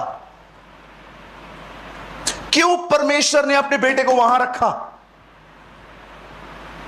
Think about this. हम कहते हैं ना बहुत पाप है बाहर, हम तो कंट्रोल नहीं कर पाते। यीशु हमारी तरह था, वो पहाड़ों पे जाके नंगा नहीं बैठ गया, ओ मैं सब मोह माया छोड़ के बैठा हूं। अरे ऊपर कौन तंग करने आएगा, नीचे उतरना। हमारा खुदा पहाड़ पे नहीं बैठा था, वो लोगों के बीच में रह के पवित्र बना था। जीसस वाज नॉट लाइक अ सन्यासी, कपड़े उतार के वो ऊपर बैठ गया आराम से, मैं सब छोड़ चुका हूं। अरे ऊपर क्यों बैठा हुआ है? ऊपर तुझे तंग करने कौन आएगा? नीचे आ, लोगों से डील कर तो पता चले तेरे अंदर क्या है। हमारा खुदा ऐसा नहीं था, वो पापियों के बीच में रह के पवित्र था। That's more important. अब बड़े ध्यान से सुनिए, मुझे सिर्फ 15 मिनट चाहिए। एक समय था जब परमेश्वर इजराइल के लोगों को, बाइबल बताती है, मिस्र से कनान ले जा रहा था। आप जानते हो परमेश्वर ने जब उन्हें कहा कि तुम कनान जाओ, तो परमेश्वर ने उन्हें एक आज्ञा दी थी, और वो आज्ञा थी, परमेश्वर ने उन्हें कहा जैसे तुम वहां पर जाओ, उन जातियों को जो तुमसे पहले वहां रहती हैं उन्हें निकालो। तुम्हें उनके बीच में नहीं रहना है। आप सभी जानते होंगे, मूसा जब कनान के बॉर्डर पे पहुंचा, उसने 12 लोगों को अलग किया, कहा जाओ पूरा देश देख कर आओ। सब लोग देख कर आए। 2 ने कहा हम जाएंगे, हम लड़ेंगे, लेकिन 10 ने कहा हमसे नहीं होगा। आप जानते हैं क्यों परमेश्वर ने उन्हें ऐसा कहा कि जब तुम उस नगर में जाओ तो तुम्हें वहां पर तुमसे पहले जो लोग रहते हैं उनको बाहर निकालना है। 2 साल लग गए थे उनको। 2 साल के बाद भी कुछ लोगों को अपनी जमीन नहीं मिली थी वहां पर। क्यों परमेश्वर ने निकलते समय उन्हें पूरा मिस्र उनके सामने तबाह कर दिया था? क्योंकि परमेश्वर जानता था इन लोगों को लड़ाई करनी है आगे चल के, और परमेश्वर फिरौन पर विपत्तियां डाल के फिरौन को नहीं, अपनी प्रजा को दिखा रहा था कि मैं कौन हूं, और मैं फिरौन के मन को कठोर कर दूंगा, इससे तुम जान लोगे कि मैं यहोवा हूं। परमेश्वर क्यों अंधकार में पूरे मिस्र को तबाह कर रहा था? वो अपने लोगों को दिखा रहा था कि देखो मैं तुम्हारा परमेश्वर हूं। क्यों परमेश्वर उनको चमत्कार दिखा रहा था, ताकत दिखा रहा था? क्योंकि परमेश्वर उनको भविष्य के लिए तैयार कर रहा था। लेकिन जब उनके सामने कनान आया, परमेश्वर ने क्या कहा? जाओ अंदर, जिसकी प्रतिज्ञा मैंने इब्राहिम से की है, जाओ तुम उसके उत्तराधिकारी हो जाओ, उसको अथॉरिटी में ले लो। मैं क्या बोलना चाहता हूं, सुनिए। क्यों परमेश्वर ने उन्हें कहा उन सबको बाहर निकालो, तुम्हें उनके बीच में नहीं रहना है? जानते हो क्यों? क्योंकि परमेश्वर जानता था अगर ये लोग इनके बीच में रहेंगे, ये भी इनकी तरह बन जाएंगे। आज भी आप देखो, हमारे कलीसिया के अंदर बहुत लोग हैं जो दुनिया से निकल के यहां आए हैं, पर आज भी दुनिया उनमें भरी पड़ी है। They are full of with world. वचन भी नहीं सुनते कभी ये लोग, बैठे रहेंगे यहां वहां वहां यहां, देखते रहेंगे, वचन जाता ही नहीं है। क्यों? दुनिया भरी पड़ी है। इनका लक्ष्य है पैसा, बड़ा घर, सेविंग्स, फंड्स, ये वो। आप देखो, नो डिजायर फॉर जीसस। आज आप देखिए कितने सारे लोग हैं हमारे कलीसिया के अंदर। आप मीटिंग के बाद यहां पर बहुत लोग एक्टिंग करते, यहां पर आएंगे, oh shalom, praise the Lord, hallelujah, जय मसीह, all type of religious words हम यूज करते हैं, लेकिन उनका रियल लाइफ देखो उनके घर में बहुत अलग है। क्यों परमेश्वर ने कहा उन्हें कि तुम इनको निकालो? क्योंकि खुदा जानता था ये लोग इनके बीच में इनकी तरह हो जाएंगे।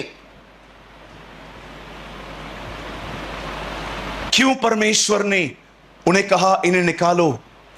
क्योंकि परमेश्वर जानता था इज़राइल को पवित्र आत्मा नहीं है, दुनिया इनके ऊपर प्रभाव डालेगी। आप देखिए, आज हम एक ऐसे दिनों में रह रहे हैं जहां पर विश्वासी लोग अविश्वासियों से शादियां कर रहे हैं। आपको पता है, Christians are marrying with non Christians. चलता है, बोलते चलता है। आज मैं आपको बताना चाहता हूं, बहुत सारे मसीह लोग हैं ब्याज पे पैसा चलाते हैं, ब्याज पे। आज भी आप देखिए, मैं नॉन क्रिश्चियंस की बात नहीं कर रहा हूं, I am speaking about Christians. Church में है पर दुनिया भरी पड़ी है। आप कुछ लोगों को देखो 10-10 साल से प्रभु में हैं, एक बाइबल का वचन याद नहीं है उनको, उन्होंने बाइबल खोला ही नहीं है। वो आते हैं क्योंकि पास्टर चर्च के बाद घर पे आता है खाना खाने के लिए, दोस्तियां यारियां चल रही हैं। जिस दिन पास्टर ने तुम्हारे साथ दोस्ती तोड़ दी, तुम्हारा चर्च भी बंद हो जाएगा। मैं एक भाई से मिला, मैंने उनको बोला कैसे हो? ओ ब्रदर मैं बहुत अच्छा हूं। और प्रभु में बढ़ रहे हो? हाँ हाँ बढ़ रहा हूं। बताओ कुछ वचन। बढ़ रहा हूं कुछ वचन तो बताओ। बढ़ रहा हूं। अरे कुछ वचन तो बताओ। मैंने सोचा इसके अंदर वचन है नहीं, ये बढ़ कैसे रहा है? बाद में मालूम पड़ा हर संडे पास्टर चर्च के बाद इसके घर में खाना खाने जाता है। दोस्ती यारियों में बढ़ रहे हैं। मतलब कल अगर पास्टर ने कहा मैं खाना खाने नहीं आऊंगा, तुम तो चर्च ही छोड़ दोगे। ये उन्नति है? That is not growth. मैं किसी के घर पे खाना खाने नहीं जाता है। 6 महीने 8 महीने में एक बार मैं सिर्फ और सिर्फ लोगों के पास तब जाता हूं जब मुझे पता चलता है ये प्रॉब्लम में है। शादी पार्टी फंक्शन मैं नहीं जाता हूं, दिनेश जाता है। सबके पास उसको बेचता हूं, जा खुशियों में तू जा इनके साथ, मैं इनके दुखों में खड़ा हो जाऊंगा। मेरे चर्च में एक पास्टर है दिनेश, आप भी जानते होंगे कुछ लोग, कई बार वो मीटिंग भी लेते हैं, फेसबुक पे लाइव आते हैं, मेरे पीछे वो वचन का प्रचार करता है। शादी होती है, पार्टी होती है, फंक्शन होता है, मैं किधर नहीं जाता हूं, वो जाता है, वो अटेंड करता है, वो रिप्रेजेंटेटिव की तरह जाता है कि मैं पास्टर प्रेमानी की तरफ से आया हूं। नहीं जाता हूं मैं, मेरे पास तो टाइम ही नहीं है। लेकिन जब मुझे पता चलता है कि चर्च का कोई बंदा बीमार है, प्रॉब्लम में है, मैं खुद उनको कॉल करके बात करता हूं, ब्रदर आप ठीक हो? हम हैं आपके साथ, आप चिंता मत करो, हम दुआ भी कर रहे हैं आपके लिए, हम आपके साथ खड़े हैं। एटलीस्ट मैं उन दिनों में उनको इंकरेज करता हूं। कहिए अपने बाजू वाले को, दोस्तियां मत निभाओ। वो भी जा रहा है इसलिए मैं भी जाऊंगा। मतलब जिस दिन वो बंद हो गया, अरे पास्टर वो भाई क्यों नहीं आता? मैंने एक बार किसी से पूछा था, नहीं ब्रदर वो नहीं आता है। रीजन, वो जिसके साथ घूमता था ना वो चर्च चेंज कर दिया, अभी ये भी वहीं जाता है। कैसे मूर्ख लोग हैं हमारे पास, how foolish people we have. इतने सालों से हम खुदा में हैं, हमको ये नहीं पता है कि हमारी बुनियाद दोस्ती नहीं, हमारी बुनियाद परमेश्वर का वचन होना चाहिए। इवन मैं आपको बताना चाहता हूं, अगर आप इसीलिए इस चर्च में आए हो क्योंकि आपके लाइफ में चमत्कार हुआ है पर आप वचन नहीं पढ़ते हो, एक दिन प्रभु चमत्कार नहीं करेगा, लिख के देता हूं, आप चले जाओगे। फिर आप बाजू में किसको ढूंढोगे? ओ उधर पास्टर सामर्थी है। एक दिन मेरे चर्च में एक पास्टर आए, तो मैंने चर्च को बोला आप लोग मिल लो इनसे, अच्छे हैं वो, मुझे पता है, ग्रीडी नहीं है, लालची नहीं है, वो मांगते नहीं है कुछ भी किसी से भी। तो मैंने सबको बोला आप इनसे मिल लो। तो एक बहन आई वहां पर मिलने उनसे, मैं बाजू में खड़ा हूं, मैं इंट्रोड्यूस करवा रहा हूं सबको, पास्टर जी ये ऐसे हैं, ये ऐसे हैं, ये ऐसे हैं। एक बहन आई, उन्होंने पास्टर को बोला पास्टर मुझे टीबी है। क्या है?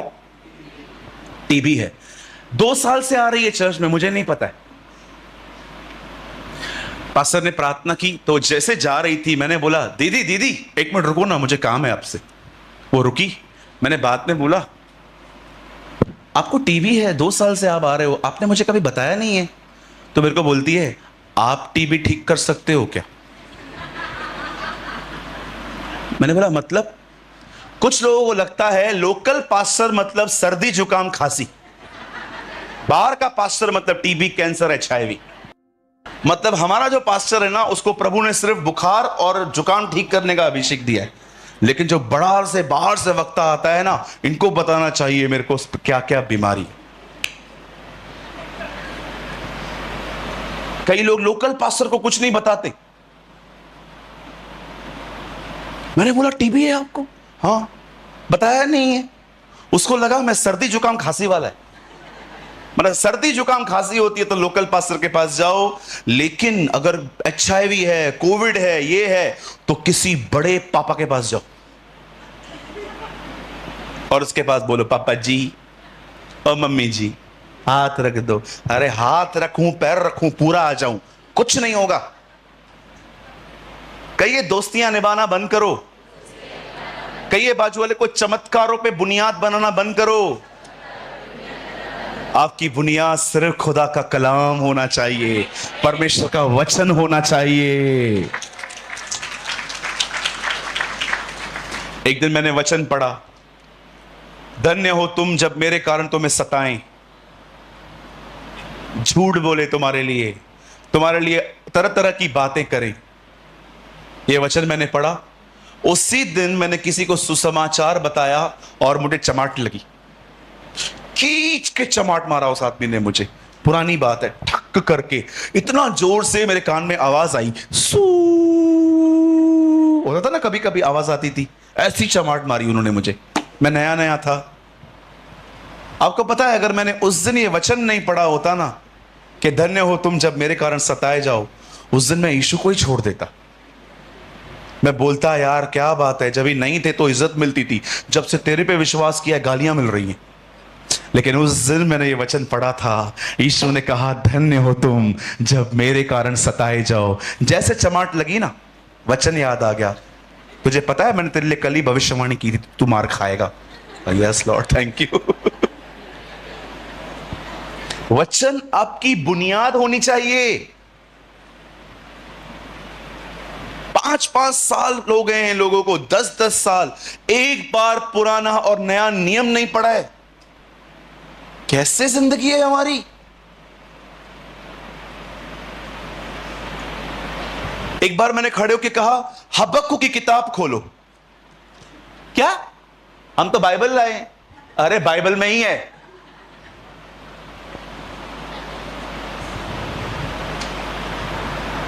आपकी बुनियाद वचन होना चाहिए। Let the word of God will be foundation of your life. आप जानते हैं, यहां देखिए, इस्राएल के लोगों को कहा गया जब तुम वहां पर जाओ हर एक को निकाल दो, क्योंकि खुदा जानता था किससे भी पवित्र आत्मा नहीं है, सब लोग उनसे प्रेरणा पाके भटक जाएंगे। लेकिन आप में से कितने लोगों ने यह बात देखी? खुदा ने अपने बेटे को सबसे अलग नहीं रखा, सबके बीच में रखा। क्यों? क्योंकि वो पवित्र आत्मा से परिपूर्ण था। मेरे भाइयों, मेरी बहनों, हम भी ऐसे ही हैं। आपको पता है परमेश्वर ने हमें अन्य जाति के साथ क्यों रखा है? आपके घर के पास में नॉन बिलीवर रहता है, क्यों खुदा ने आपको पवित्र आत्मा दिया है? ताकि आप उनके बीच में जीसस को प्रेजेंट कर पाएं कि वो कौन है। दिस इज योर कॉलिंग, ये तुम्हारा बुलाहट है। पास्टर और प्रचारक बनने की कोशिश मत करो, पहले ये करो। खुदा ने चाहा तो वो तुम्हें वो भी देगा, लेकिन सबसे पहले आपकी सेवकाई होनी चाहिए, लोगों के बीच में जीसस शो करना, यीशु को दिखाना। एक भाई ने गंभीर आरोप लगाया हम लोगों के ऊपर, बोलते हैं बाइबल करप्ट है, बाइबल झूठी किताब है, ऐसे बोल रहे थे। इनकी बाइबल में इनका खुदा थक जाता है। बोलता है खुदा कभी थकता है क्या? लेकिन इनका खुदा थक जाता है, इसलिए आराम करता है। कोई था सरफिरा, उसे वीडियो बनाई कि इनका खुदा थक जाता है। प्रभु ने 6 दिन काम किया, 7वें दिन विश्राम किया। मैंने जब ये वीडियो देखा, जब मैंने उस भाई को सुना, मुझे बहुत दुख हुआ। मैंने कहा प्रभु, ये लोग आपको जानते ही नहीं है। फिर मुझे लगा कि मैं इस बारे में प्रीच करूं कभी, और मैंने अपने चर्च में ये बात सिखाई। आप ध्यान दीजिए, खुदा ने 6 दिन काम किया, 7वें दिन विश्राम किया। ये विश्राम वो नहीं है, ये वो विश्राम नहीं है। कुछ लोग को लगता है विश्राम का मतलब परमेश्वर सारा काम करके आराम से सो गया, चलो आज संडे है, आज संडे है। नो, जब परमेश्वर ने 6 दिनों में सृष्टि बनाई, 7वें दिन विश्राम किया, इस बीच में कुछ किया है उसने। बताओ क्या? उसने आदम बनाया। जब उसने देखा मेरा प्रेजेंट करने वाला आ गया, वो आराम करने लग गया। ये वो बंदा है जो सबको बताएगा मैं कौन हूं। लेकिन आपने देखा आदम पाप में गिर गया। उसके बाद नए नियम में यीशु मसीह ने क्या कहा? मेरा पिता भी काम करता है, मैं भी काम करता हूं। अरे पिता तो आराम कर रहा था। नहीं, जब से आदम पाप में गिरा है उसके बाद मेरे बाप ने कभी आराम नहीं किया है। याद रखिए, जो लोग अपने लाइफ में जीसस को राइटली प्रेजेंट करते हैं वो परमेश्वर को विश्राम देते हैं। You should understand. क्या आपको देख के परमेश्वर कह सकता है अब मुझे सामने आने की जरूरत नहीं है, ये लेकर आएगा? That is ministry. ये तुम्हारी बुलाहट है। मेरी बुलाहट क्या है पास्टर जी, मुझे बताओ। कुछ लोग एक्सपेक्ट करते हैं मैं उनके सर पे हाथ रख के कहूं तू भविष्यवक्ता बनेगा, तू प्रचारक बनेगा। मैं एक बार एक जगह पे गया, एक बहन ने अपना छोटा बच्चा 4 दिन का मेरे को हाथ में देके कहा पास्टर जी इसके लिए प्रार्थना कर दो। मैंने कहा हाँ बिल्कुल करेंगे। मैंने हाथ में उठाया, मैंने पूछा इसका नाम क्या है? बोला भविष्यवक्ता योएल। हाँ, ये बच्चे का नाम क्या है?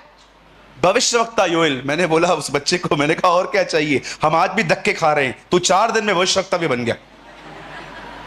आजकल ना मैन मेड मिनिस्ट्रियां बहुत है, सेल्फ मेड। जो जिसको अच्छा लगता है वो करता है। मैं पास्टर, मैं अपोस्टल, मैं भविष्यवक्ता, मैं ये मैं वो। खुदा ने कहा है तुम्हें? परमेश्वर ने कहा था। 4 लोगों ने मेरे ऊपर प्रोफेसी की थी। प्रभु ने मुझे पता है क्या कहा? चारों गलत बोल रहे हैं। एक ने मेरे ऊपर हाथ रख के कहा सूरज भाई प्रभु कहता है अपना काम छोड़ मिनिस्ट्री में आ। मैंने मीटिंग के बाद उनको बोला ब्रदर मैं छोड़ने के लिए तैयार है, मेरा खर्चा है बहुत, आप मेरे को वो दे दो। बोला नहीं नहीं ऐसा कुछ नहीं है, काम भी करो। सुनिए यहां देखिए, कुछ लोग भविष्यवाणी आपको प्रभु के अनुसार नहीं करते हैं, वो आपके ज्ञान पे इंप्रेस हो जाते हैं। समझिए, दास अंकल यहां पर आए और उन्होंने अमेजिंग प्रीच किया और मैंने दास अंकल के ऊपर एक प्रोफेसी कर दी। जरूरी नहीं है कि मुझे ये खुदा ने कहा, मैं उन पे इंप्रेस भी हो जाए। संभालिए, जब तक खुदा 4 बार नहीं कहे ना किसी को मत बोलो। परमेश्वर तुमको पुश करना चाहिए। आपने देखा है मैं जल्दी किसी पे हाथ रखता हूं? हार्डली। एक हीलिंग हैंड होता है वो मैं सबके लिए कर देता हूं, लेकिन जब बात प्रोफेसी की आती है, किसी को बताने की आती है, बहुत सोच समझ के किया करो। अगर वो पूरा नहीं हुआ ना, वो चर्च छोड़ देगा। लोगों के इमोशंस के साथ नहीं खेलना चाहिए। बहुत सारे लोग 1 जनवरी को बड़ी बड़ी भविष्यवाणियां करते हैं, ये होगा वो होगा, देखो कुछ भी पूरा नहीं होता। सब एक्साइटमेंट में बोलना है।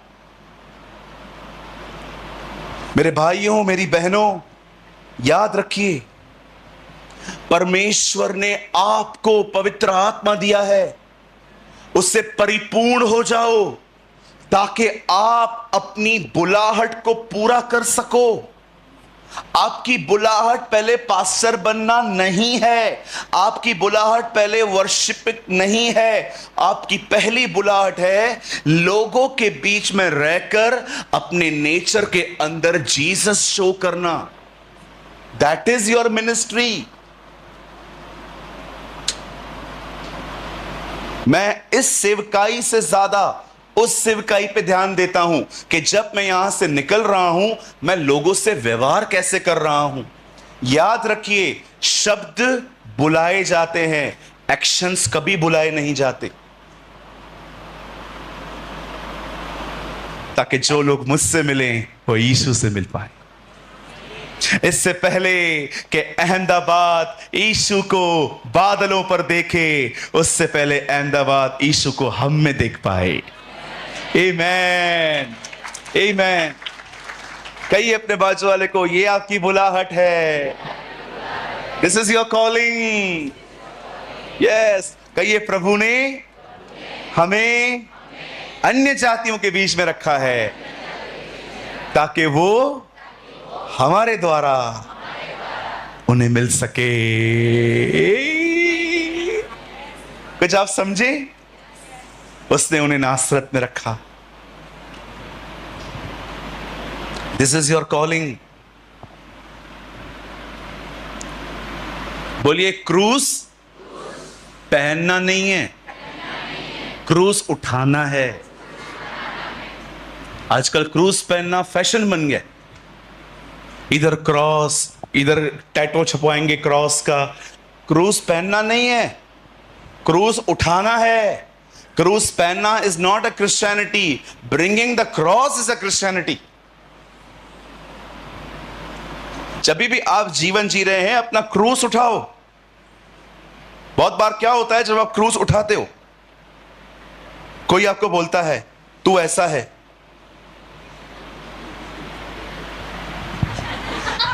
क्या बोला? हाँ,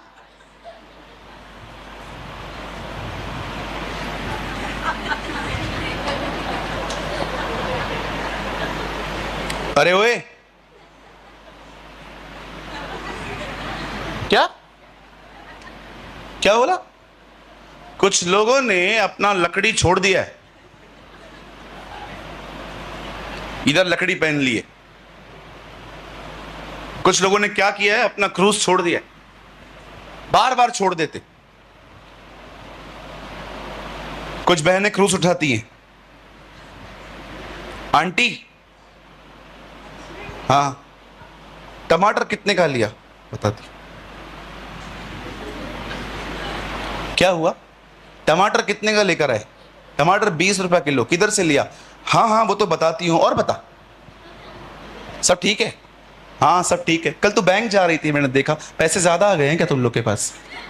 नहीं नहीं, मैं तो एक्चुअली वो 2000 के नोट बंद हो गए ना, तो हम लोग थोड़ा चेंज कर रहे हैं। अच्छा अच्छा, कोई बात नहीं, नहीं चलते तो मेरे को दे दे, मैं चला दूंगी। अच्छा अच्छा। और आंटी आपके सब ठीक है? 1.5-2 घंटे हो गए, खड़े खड़े पैर में दर्द होगा। अभी आंटी अपने पैरों को ताकत देगी ऐसे खड़े होके कि खड़ा हो जा। बहुत लोग थक जाते हैं, उसके बाद ऐसे खड़े हो जाते हैं पैर को पैर पकड़ के। 3-4 घंटे हो गए, मस्त गप्पे मार दिए, चलो ठीक है।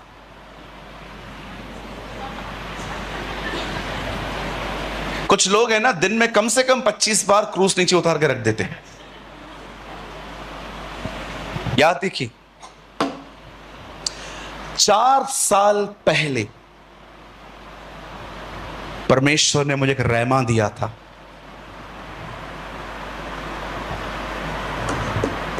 आई डोंट नो आप में से कितने लोग ले पाएंगे इसे।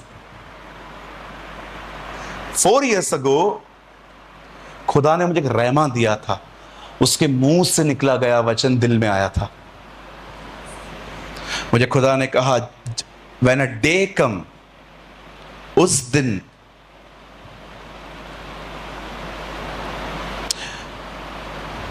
जिस दिन तू क्रूस को साइड में रखेगा, my power will leave you.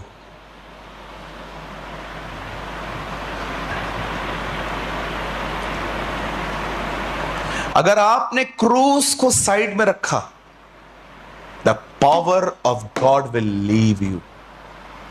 परमेश्वर की सामर्थ आपके ऊपर नहीं रहेगी। परमेश्वर आपको नहीं, क्रूस को जानता है। When you leave your cross, जब तू अपने क्रूस को छोड़ देगा, my power will leave you। आप चाहते हो कि परमेश्वर की सामर्थ सदैव आपके ऊपर बनी रहे, उसका अभिषेक आप पे बना रहे। प्रतिदिन अपना क्रूस उठा के उसके साथ चलना सीखो। और आपको पता है, क्रूस उठाने वाले बहुत कम बोलते हैं, दे स्पीक वेरी लेस। जो क्रूस नहीं उठाते हैं ना, वो बहुत बोलते रहते हैं। ये साइन है।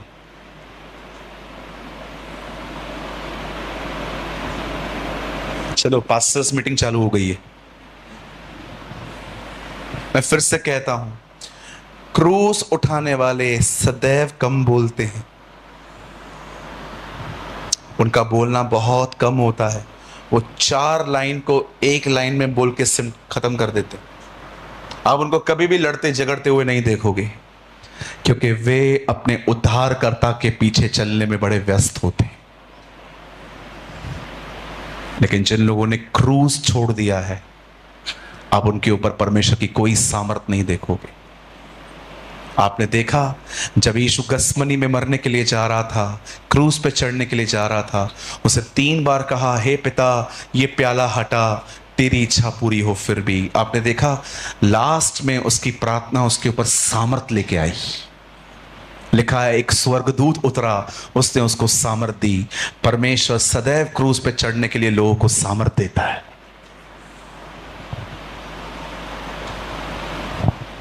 अगर हो सके तो अपने घर जाके अपनी डायरी में नोट डाउन कीजिएगा, अगर मैं क्रूस छोड़ दूंगा, खुदा की सामर्थ मुझे छोड़ देगी। आमेन, यस आमेन। क्यों खुदा ने आपको पवित्र आत्मा दिया है? ताकि हम जीसस को राइटली प्रेजेंट कर पाए, अपने नेचर के द्वारा, अपने स्वभाव के द्वारा। आप मुझे और 5 मिनट दे सकते हैं? मैं कुछ और भी एक्सप्लेन कर दूं, जस्ट 5 मिनट्स।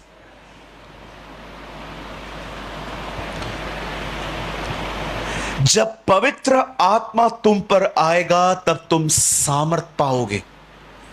क्यों? ताकि तुम मेरे गवाह ठहरो।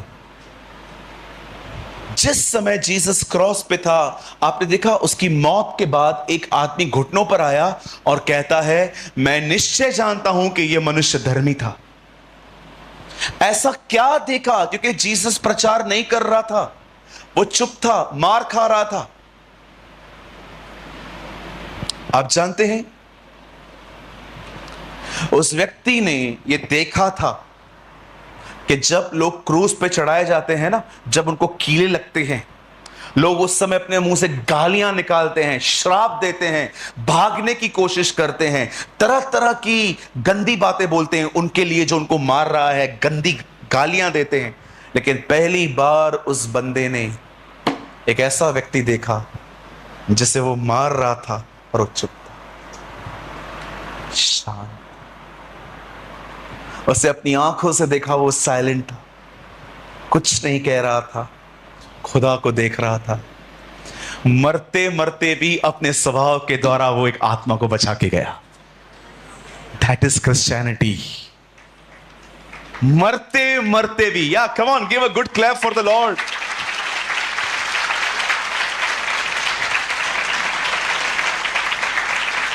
वो उसको वॉच कर रहा था, वो उसको देख रहा था। यार, न गाली निकाल रहा है, न कर्ज कर रहा है, कुछ भी नहीं कर रहा है, चुपचाप से मार कर खा रहा है। और उसने सब सुना था, ये क्या क्या बोल रहा है। अंत में कैसे वो सबको माफ करके गया। हे पिता, इन्हें माफ कर, ये नहीं जानते ये क्या कर रहे हैं। और अंत में वो घुटनों पे आके कहता है, मैं जानता हूं ये खुदा का बेटा है। इसे कहते हैं गवाह बनना। इसे कहते हैं अपने कैरेक्टर के थ्रू लोगों को जीतना। आज मैं आपको जाने से पहले एक बात बोलना चाहता हूं, प्लीज, अगर किसी को बुरा लग रहा है ना, आई एम सो सॉरी। लोग चमत्कार देखकर आजकल चर्च में आते हैं, मसीहों के गंदे स्वभाव को देख के चर्च छोड़ के चले जाते। मैंने अपनी आंखों से देखा, मैंने अपनी आंखों से देखा है। कुछ लोग सोशल मीडिया पे, अलग अलग प्लेटफॉर्म्स पे वचन को सुन के किसी चर्च में आते हैं बेचारे, और कभी कभी हमारे गंदे स्वभाव को देखकर वो डिसाइड करते हैं हमें चर्च जाना ही नहीं, क्योंकि उनके साथ लोग रूड चलते हैं।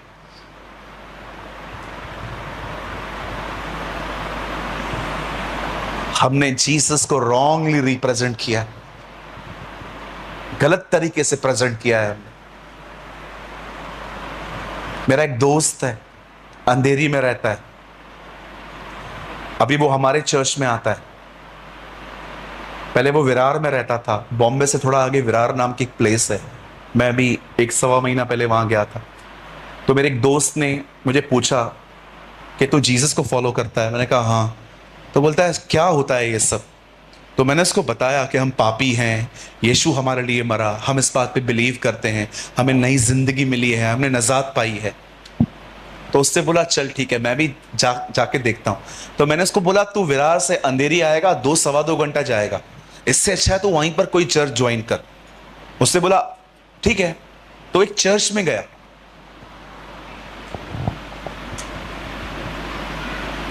चर्च से होके आया, 10 दिन तक फोन नहीं उठा रहा था। 11वें दिन मैंने कॉल किया, फोन उठाया। मैंने बोला विजय तू है किधर? बोलता है सूरज भाई मैं ठीक हूं, थोड़ा मन खराब था मेरा। मैंने बोला क्यों? बोला यार आपने कहां भेजा मुझे, मैं डिस्टर्ब हो गया हूं। पता है क्यों?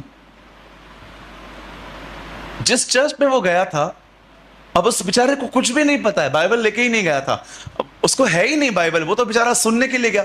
वहां पर गया, एक एल्डर ने उसको बोला बाइबल किधर है? तो उन्होंने बोला मैं नया नया आया हूं। तो उन्होंने उसको बाइबल दिया और कहता है अगली बार आएगा ना तो उसको लेके आना, ऐसे मत आना। एक नए आदमी से आप इतना रूडली बात कर रहे हो, वो चर्च आएगा आपकी? तुमको 10-10 साल हो गया है, तुम में बदलाव नहीं आया है, और तुम एक दिन के आए हुए व्यक्ति को उम्मीद करते हो कि वो तुम्हारी बात को मानेगा। मुझे बोलता है ब्रदर उन्होंने इतना कड़वे तरीके से मुझसे बात किया, अगली बार आएगा ना तो ऐसे लेके आने का, ऐसे। मैंने बोला काम कर, I am so sorry, it's my mistake, मैं तेरे को ढूंढ के देता था कोई अच्छा वाला। बोला ब्रदर आपके पास आ जाऊंगा मैं, मेरे को चलेगा, 2.5 घंटा में 5 घंटा में ट्रेवल करेगा, मेरे को चलेगा। अभी वो आता है, 5-6 महीने से वो कंटिन्यू अभी हमारे है। आप बिलीव कीजिए, चर्च में वर्शिप होती है, नाचता है, डांस करता है। उस दिन है ना वो अपना अलग से इंस्ट्रूमेंट लेके आया था, वो टिक टिक टिक टिक टिक जो वर्शिप होती है ना, क्या बोलते हैं उसको? हाँ आपको पता होगा, हाँ ऐसे टिक टिक टिक टिक, डफली की तरह होता है, डफली की तरह, डफली। मैंने उसको देखा, उसके हाथ में डफली थी, गाना चल रहा था, आराधना हो आत्मा से, ऐसे गा रहा था, आराधना हो सच्चाई से, हर एक जीव जिसमें हो प्राण, यहोवा की आराधना। मैं पीछे खड़ा था, मैं इसको देख रहा था, इतना एंजॉय कर रहा था वो, इतना एंजॉय कर रहा था। लास्ट में मीटिंग पूरी हुई, मैंने उसको बोला और आज तूने मजा किया? बोलता है ब्रदर मेरा जिंदगी बदल गया है। वाह, आप सोचो, एक आदमी चमत्कार देख के चर्च में आता है, क्रिश्चियंस का बिहेवियर देख के चर्च छोड़ रहा है। ऐसे नहीं होना चाहिए। हमारे बीच में उन्हें खुदा मिलना चाहिए, हमारे बीच में उनको यीशु मिलना चाहिए, हमारे बीच में उनको पवित्र आत्मा की परिपूर्णता मिलनी चाहिए। हम पास्टर्स को इतनी ज्यादा मेहनत करनी है, हमें हमारे लाइफ में एक रूल बनाना है, जैसे खुदा ने कहा है ना, ये जमीन तब तक खाना नहीं देगी जब तक पसीना न बहेगा। हमें यह भी बिलीव करना चाहिए, ये किताब भी तब तक रोटी नहीं देगी जब तक इसके ऊपर पसीना नहीं बहेगा, है ना? कहिए अपने बाजू वाले को बहुत मेहनत करनी है, बोलो बाजू वाले को बहुत मेहनत करनी है। मैं अपने चर्च में कभी नहीं बोलता हूं मेरा पीछा करो, क्योंकि मैं बहुत सारी जगहों पे गलत हूं, लेकिन मैं अपने चर्च में हमेशा एक बात कहता हूं, इनके सामने बोलता हूं, मैं अपने चर्च में हमेशा कहता हूं तुम्हें वैसी ही मेहनत करनी है जैसी मेहनत तुमने मुझे करते हुए देखी है। आप पूछो, मैं इनको बोलता हूं तुम्हें उतना ही हार्डवर्क करना है खुदा में बढ़ने के लिए जितना हार्डवर्क तुमने मुझे करते हुए देखा है। आई एम सो सॉरी, मैं कोई बड़ाई नहीं कर रहा हूं अपनी, यहां I am just setting example. अगर आपको लगता है नहीं नहीं नहीं सब कुछ प्रभु का अनुग्रह से आता है, ब्रदर, अनुग्रह भी उनके हाथों में आता है जो हाथ फैलाते हैं। अगर आपको यह वचन नहीं पता है तो घर जाके पढ़ लेना। यूहन्ना 6 अध्याय में, नाशवान भोजन के लिए परिश्रम न करो, पर उस भोजन के लिए परिश्रम करो जो खुदा तुम्हें देगा। जीसस ने कहा है परिश्रम करो, मेहनत करो। सिर्फ फर्स्ट हैंड सेकंड हैंड मन्ना पे डिपेंड मत रहो, पास्टर देगा वही खाऊंगा। तुम्हें खुद मेहनत करनी चाहिए खुदा से पाने के लिए। आजकल बहुतों का मालूम है होली स्पिरिट कौन है? बोलो बाजू वाले को, यूट्यूब। बोलो बोलो बाजू वाले को। आजकल बहुतों का पवित्र आत्मा यूट्यूब है। उधर जाएंगे, एक पादरी को सुनेंगे, 4-5 पॉइंट्स निकाल के उसको बना के अगले दिन उल्टी करेंगे। तुम्हारे लिए पवित्र आत्मा यूट्यूब है, मेरे लिए नहीं है। मेरे लिए आज भी वही है जो स्वर्ग से उतरा है। उसके साथ बैठो, बात करो। चलेगा ना? हमारे पास ज्यादा रेवलेशन नहीं होंगे तो क्या होगा? हमारे पास वो होगा जो हमारे खुदा ने हमें दिया है। मैं यूट्यूब के खिलाफ नहीं हूं, आप सब तो यूट्यूब पे ही मिले हो मुझे, मैं खिलाफ नहीं हूं। लेकिन मैं उन लोगों के बड़ा खिलाफ हूं जो वचन को प्रचार करने से पहले प्रभु के पास नहीं जाते, पहले यूट्यूब पे जाते। तो फिर होली स्पिरिट कब उसके पास जाओगी? बोलो यीशु मसीह की। कितने लोगों ने आज कुछ समझा? Oh brother, that's a best lesson. चलिए एक कन्फेशन करके हम सब खड़े हो जाएंगे। मेरे पीछे कहिए, अपना दाहिना हाथ उठाइए, कहिए खुदा ने मुझे इसीलिए बुलाया है ताकि मैं अपने खुदा को प्रेजेंट कर पाऊं। ओहो, दैट इज योर कॉलिंग। ये आपकी बुलाहट है। That is your calling. Pastor बाद में बनेंगे, भविष्यवक्ता बाद में बनेंगे, पहले ये बनना है। आमेन।